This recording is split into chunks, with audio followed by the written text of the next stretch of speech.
I have something super important to tell you. Do you know what a greenhouse gas is? A greenhouse gas is a gas that traps heat in the atmosphere. This includes carbon dioxide, which can be released into the atmosphere when fossil fuels are burned like coal, gas, and oil. Methane is released during the production of coal gas and natural oil as well. Nitrous oxide is a common chemical that's released into the air by the agricultural sector quite frequently. These gases are very harmful to the planet for two main reasons. The first reason is their devastating health impacts. The book, Readings in Biology and Man, does a lengthy analysis on a number of studies that delve into the health impacts of specific pollutants.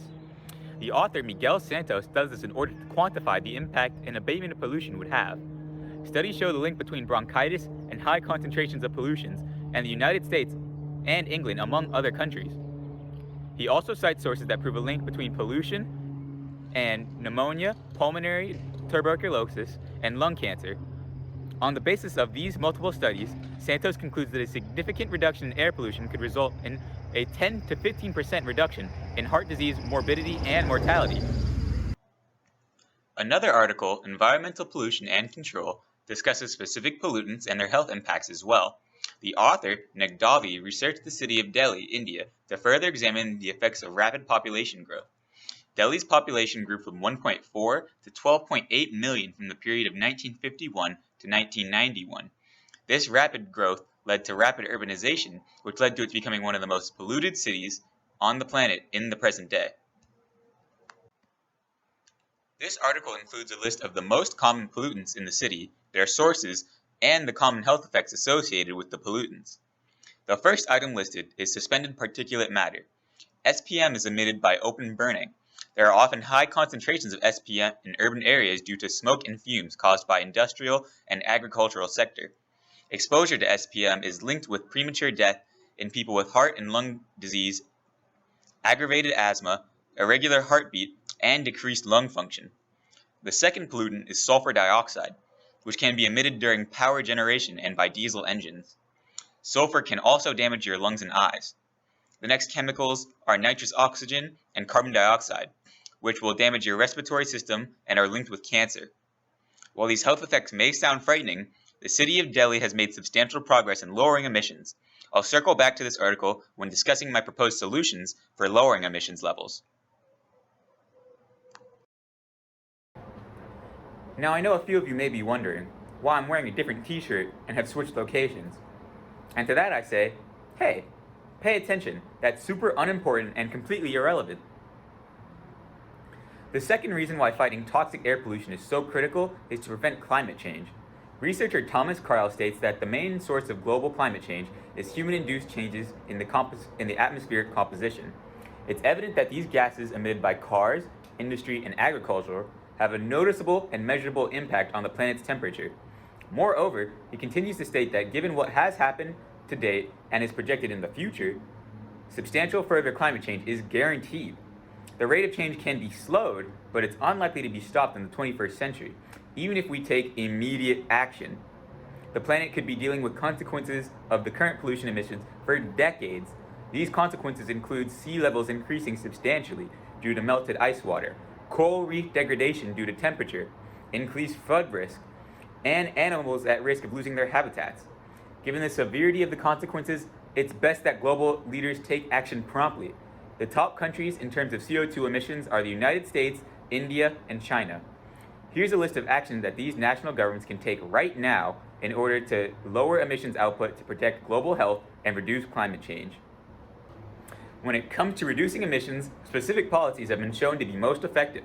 The article I previously referred to, Environmental Pollution and Control, also examined Delhi's policies that have been most potent. The government has taken significant steps to improve the air quality of their cities. 1. They significantly reduced their lead content in the air and gasoline. 2. They reduced the sulfur content in their diesel. 3. They tightened emissions restrictions. 4. They got rid of a large number of gas guzzling cars. And 5. They implemented emissions norms and fuel quality standards. This table right here shows exactly how effective these measures are. The Indian government reduced lead emissions by 97% compared to years prior without measures. They were able to reduce particulate matter by 25% and sulfur dioxide by 27%.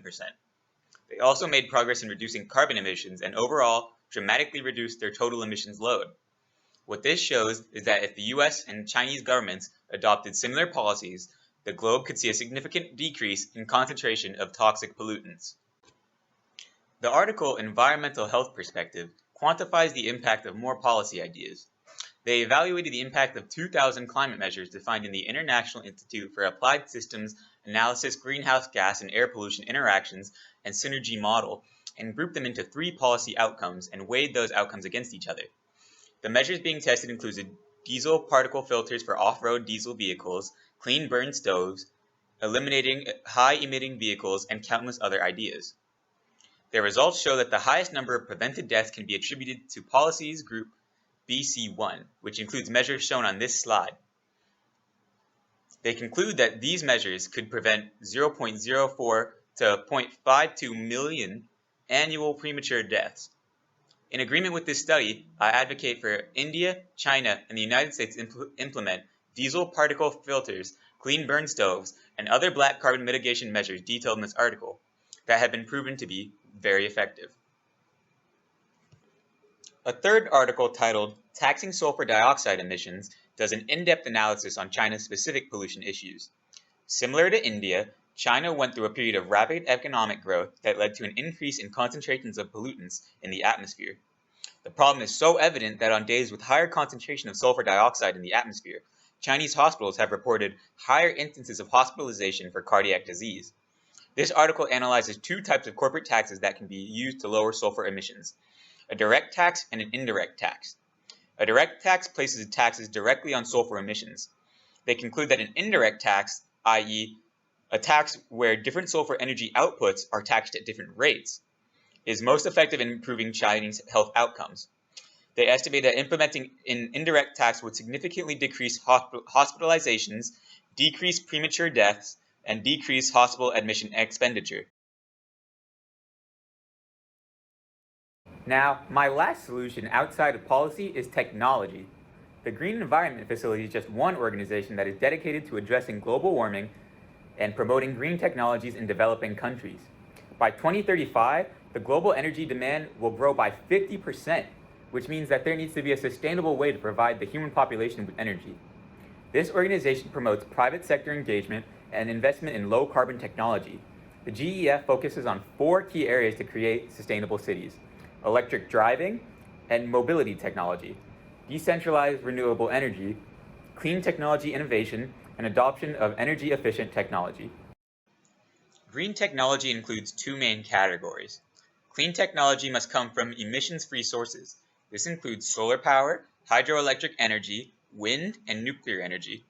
Global leaders need to consider widely implementing renewable energy technology within the upcoming decades. Creating a smarter, more efficient power grid would make our energy output far more sustainable. The second category is green transportation, which includes electric vehicles and public transportation. Although the US, China, and India already have public transportation and electric cars, these options aren't always widely available or used. These countries should strive not only to expand their public transportation system, but also offer incentives to encourage people to use it. If these 3 nations invested significant resources in renewable energy tech and public transportation, it would create a much more sustainable planet in the long term. Okay, I know that was a lengthy explanation, but now I really hope you understand what a greenhouse gas is. Whoa, Pearce, your presentation was super informative. Today I learned so much about the dangerous health impacts of certain toxic pollutants like nitrous oxide, methane, and black carbon. I also learned about how to reduce emissions with certain policies. And lastly, I learned about green technology solutions and how to make technology more efficient. Thank you for all this information, Pearce. I just have one more question though. I think you might have me confused. Do you still want your pizza? I'm here to deliver your pizza, dude. This slide is here to indicate that Pearce Harris's presentation has ended. Please exit the theater to your left-hand side. The lights will go up promptly.